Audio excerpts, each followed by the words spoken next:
So I was talking to a DJ the other day and he said, I sure would love to be a full-time DJ, but I just hate sales. All right, it's a good topic. We're going to talk about that a little bit today. Hi, it's Bill. This is Creative License, and thanks again for being a part of today's little dog and pony show. Thank you to my sponsors, Electro Voice, DJ Event Planner, Perfect Portals, Promo Only, Disc Jockey News, and of course my workshop, The Entertainment Experience. And sales is something we talk about in the workshop. And it's not a long conversation because it's very simple if you think about it. But most of the time people take on that sales is something for you to make money on. Because probably the first sales job you ever had, you had a sales manager, and the sales manager put a quota on you, and then he gave you a bunch of techniques to close and always be closing and close. Okay, I hated sales too. My last sales job was working for a baby furniture company.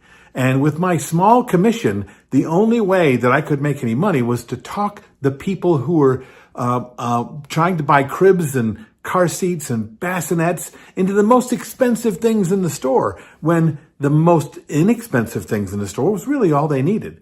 And most of the time, it was me talking people into something they did not want. That's what we think sales is. That's why we hate sales. Well, that's really not what sales is, at least not for me, because it changed for me when I realized that sales is not about convincing anybody.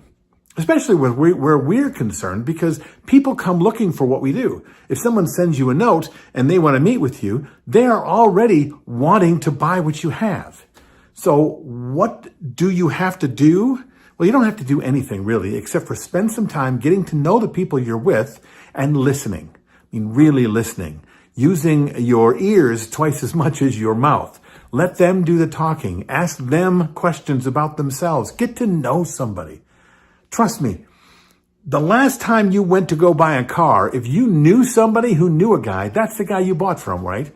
Because you wanted to know that you could trust them. Or the last time you went to get siding for the house, it was like, well, I know a guy who sells siding. I'm going to buy from him. Not because you did research about your siding, not because I needed to know anything about siding. It's because I wanted to trust the person I was going to hand a bunch of money to.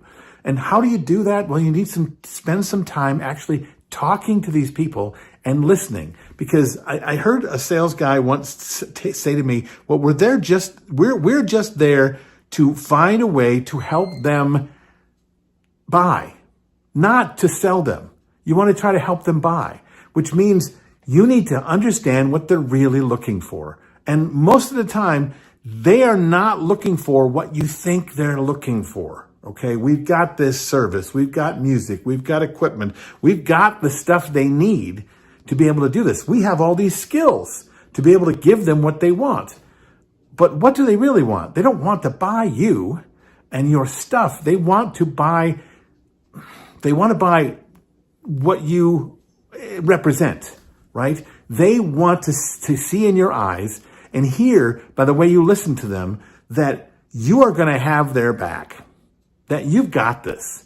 They're hiring a DJ or a photographer or a photo booth because they don't know how to do that.